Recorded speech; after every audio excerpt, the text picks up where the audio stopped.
এই রেসিপিটা দেখে বলো তো দেখি তোমরা, দেখি কে কে বলতে পারো যে এটা কি খাবার। এটা আমিও ঠিকঠাক নাম জানি না, তবে এটা কিন্তু খেতে ভীষণ টেস্টি হয়। এটাই যা যা উপকরণ লাগে সেটা তোমাদেরকে বলি। এটা লাগে কচু পাতা, সর্ষে, পোস্ত, চিংড়ি মাছ।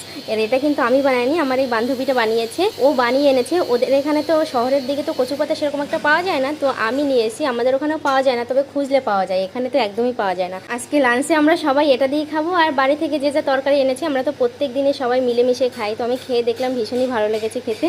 দেখো, আর এই সবাই দিয়ে যাচ্ছে এটা ডিমের তরকারি।